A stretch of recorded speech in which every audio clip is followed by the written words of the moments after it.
Welcome back, brothers and commanders. Today, we've got a spicy 5v5 that promises pain, poor decisions, and enough reclaim to fund a small village. This is beyond all reason, where the only cap is your APM, and the only rule is don't die in the first 3 minutes. We're live on this beautiful beach map. We've crammed 10 players on it, so this map is about to get action jam-packed. Expect lag, beautiful explosions, flaming wreckages, and at least one commander to overextend and blow himself out for the glory of his cause. This is a war zone, a resource horde, a test for who can multitask faster while being screamed at by their teammates and blamed for their own team's misdoing. We have a couple of pawn opener here from Alex here. We'll jump straight into the action here. We got a rush here, very rare and beyond all reason. Gonna be immediately put onto Jotunheim here, demolishing his economy here, not listening to the rule I mentioned earlier. Don't die in the first 3 minutes. He's dying in the first 2 minutes. As Matt has lost everything but his commander. He has a vehicle lab, but he's not getting it up. Now, it's finally going to produce some rascals here, but sadly, I don't believe that is the unit of choice. Meanwhile, the pawn is playing Ring Around the Rosies, pocket full of posies. He's desperately trying to speed up his lab production, and boom goes the dynamite, exploding his lab. Jotunheim has nothing left. Man is on the streets with the cardboard box. He is homeless, begging for change. Someone help this man. He needs some medical assistance for the mental trauma Alex has just imposed on Jotunheim here. Alex is with his incredible lead. He's not going to look to put pressure on with the ticks, but hold on. Let's take a step back here and introduce the rest of the players from that early action-packed game. We have the top rank hand player from the blue side, starting with the Armada bots here. We have Lewis B288, and on to the red hand side here, the top commander, Sad Mac, opening Cortex vehicles. Vehicles are strong hitting, way more cost effective per medal per vehicle than bots are. Bots are more spammy, more fast, rapid attacks. And they may be asking, what's the difference between Armada and Cortex? Cortex is like the brute of the game. They're slow, lumbering, they hit hard, lots of HP. Or Armada's fast, precise, and technical insurgents of where to place their units and to take you out. We have a bit of a trade here, looking like Alex wants to go for a commander trade. This would only benefit him because right now Jotunheim has no way of producing any units whatsoever. So a commander trade would be hugely beneficial for Alex here. But Call It Dis is looking to walk up and get that reclaim. Reclaim, for those of you who do not know, is massive in a game like Beyond All Reason. As we can click our commander here, he can now eat 2,500 metal. That is an insane amount of economy. As you can see in the top hand right of the screen, both teams are only roughly around 60 metal per second, so this is a huge boost to their overall income, feeding the team and allowing them to produce them back on the field. Alex had a commanding position, and he threw away his commander to the opposing team here, basically launching red right back into the game. That is what I like to call a blunder. But how does the economy work in a game like Beyond All Reason? Well, we have these things called metal extractors. This is your primary source of metal, besides reclaiming the enemy's mistakes. Another commander trade here, actually on the right hand side. This game is action-packed, carnage, destruction everywhere. I don't even have time to explain how the game basically works before people are lighting themselves up like it's dynamite. But anyways, metal is your primary resource for building units and maintaining a solid army. You support that with wind. Wind is basically, you can build as much wind as humanly possible. Just decide whenever you can. Where metal is more limited to these metal extractors and consuming the fallen brethren. Let's take a step back and see what's actually happening on the map. Pink has complete control over this commander's wreckage, which is very bad for blue. As you can see here, he has an army position going to try and deny that. On the right hand side, it's a no man's land for these two commanders, but it looks like red team once again be able to suck these corpses dry. These Lazarus are going to be 500 pounds after this meal, dude. They are eating good tonight. And then you have the middle of the map, arguably the most strategic position to hold, as it can allow you to help both flank with ease. But as you can see now in the top right of the screen, metal produced is 15% in favor of red side. That is simply because they've been able to consume not one, not two, not three, but 4 commander wrecks. which is humongous value for the red team. We have a bit of a blitz run by. These can get into the backline. This could be the equalizer. Blue needs to get the game back on an even playing field. They are doing huge damage here, actually uncontested. The wind farms are stacked nicely together here. Well, to see a beautiful explosion, the chain reaction coming in. Oh, it's beautiful. The engineer goes down more. The Contour desperately trying to save the wins, but it does not matter. These blitzes are doing devastating damage. Humongous run by from Chung for you. Devastating damage that will immediately cause this player, I believe, to tap out. No, the yellow player tapped out over here, but this guy should be shortly after, as his base just crashed like the stock market. He's got nothing left. This man needs some government funding in order to get back on top of things. But Sad Mac here is claiming the middle of the map, which has a 5 mechs. A normal mechs on this map is 2.2, so this is double the value. That can be huge if he's able to secure that. But not only that, but he is looking to secure the wreckage of green, feeding in more units. He makes a great play. He makes a blunder. Such is life. Can't always be perfect. Blue has an insane wall of LTs here. Man is defending the president. This mech is worthy of how many? No, that's not 14. That is 9 LTs here, making sure nothing slips by. He's looking to set up a little mini base of command here to stop the bleeding. Red has complete control of the middle of the map, able to claim 3 of the mechs so far, denying 2. Looking to eat this turret. The FF vote has come up as Red has lost basically 2 of their commanders, but they still actually hold an economic advantage, which is crazy. If we look at the map though, they are completely wide open on the right hand side, and the left hand side has stabilized. Calidus has reclaimed that and now has a solid commanding position here, stopping any more advancement from Alex here, a light blue player. Sad Mac here looking to continue his foothold on the middle side, the middle point of the map, looking to claim the last 2 wrecks here, further increasing his economic lead. We have some whistlers coming out. The way unit variety generally will work in Beyond All Reason is you will have tanks like incisors, pawns, these guys right here. This is just to deny entry as they're cheaper and more spammable units. But once those units become outdated, you kind of go into the tier 1.5, which is something like a Whistler here, where it has more range, good DPS, but just not as mobile as the incisors. They're better at sieging down bases, turrets.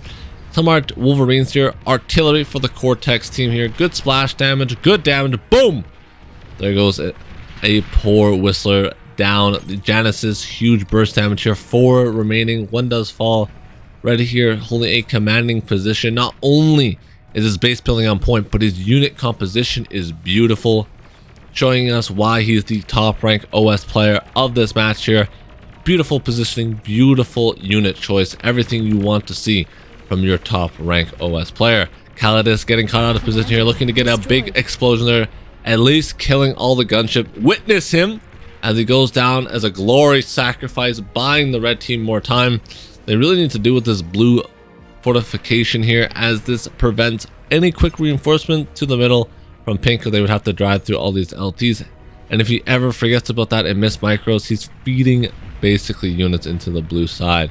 A huge battlefield here, layered with corpses upon corpses. Nothing but the dust of fallen brothers as they have fought in their way to control this side. Sligar here looking to get a huge reclaim here, 3,000 metal. That could definitely once again allow tier 2 to come out. Tier 2, the Tsar has entered the battlefield.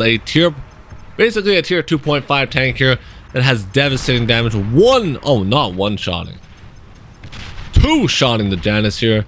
Huge AoE explosions that rattle your eardrums. The devastation one Tsar can completely change the battlefield.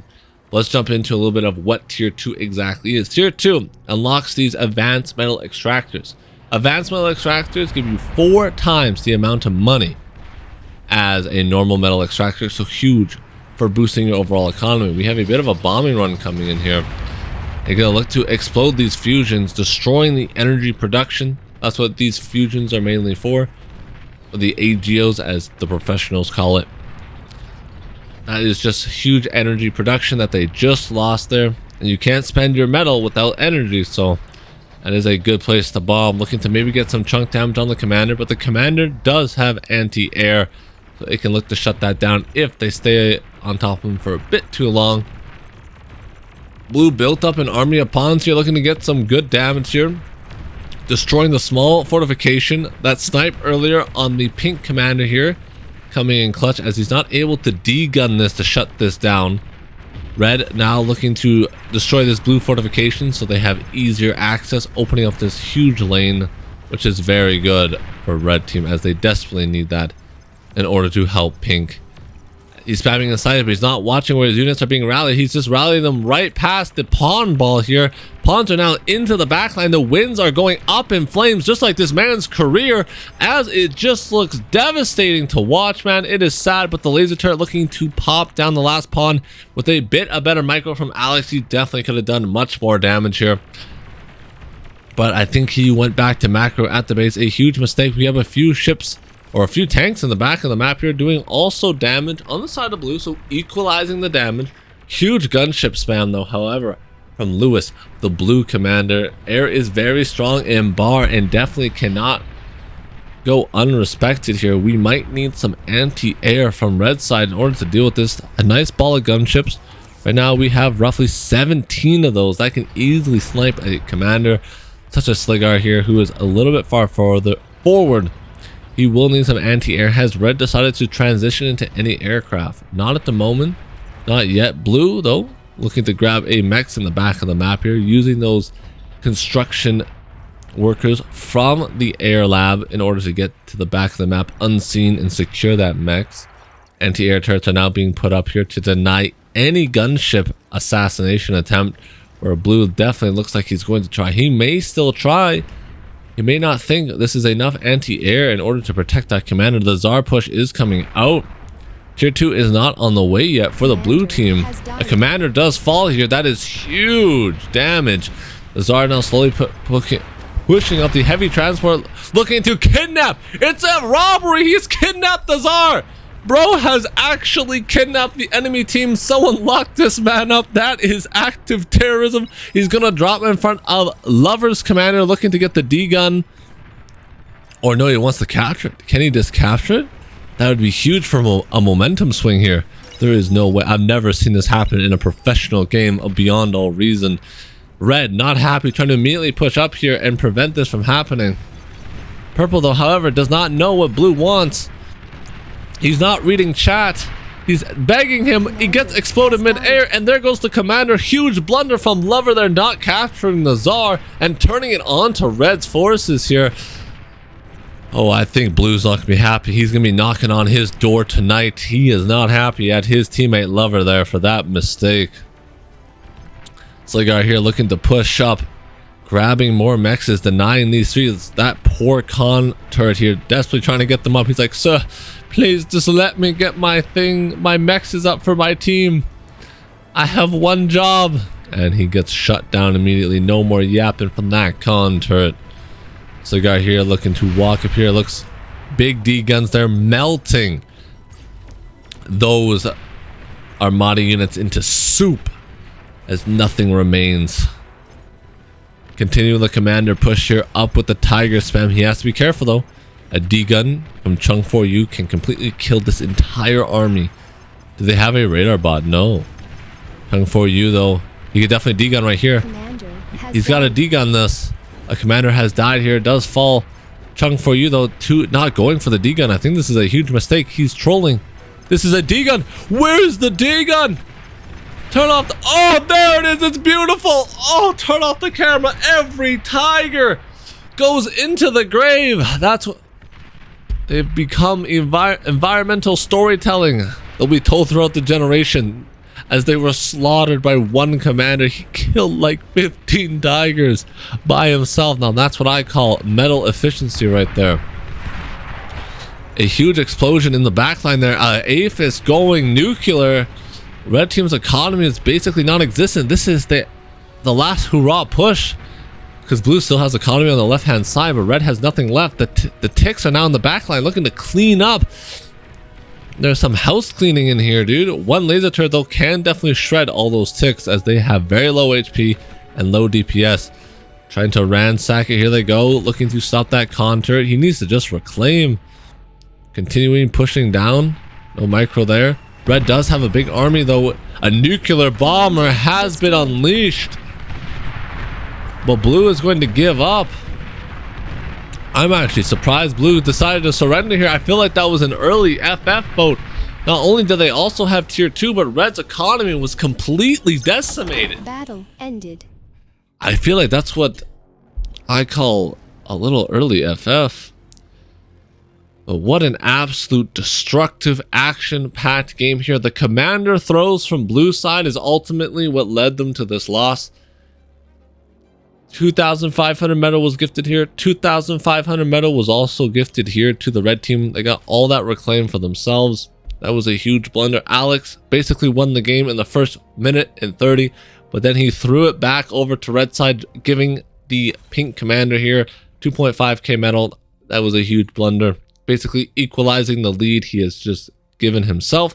And then on the right hand side here, green lost his commander, giving that over to the red side once again. If you guys are interested in the statistic damaged out here, we have on top the blue commander, Lewis and Smack, the top 2 OS players from both teams doing top damage, both carrying their teams to victory here, doing the best that they can.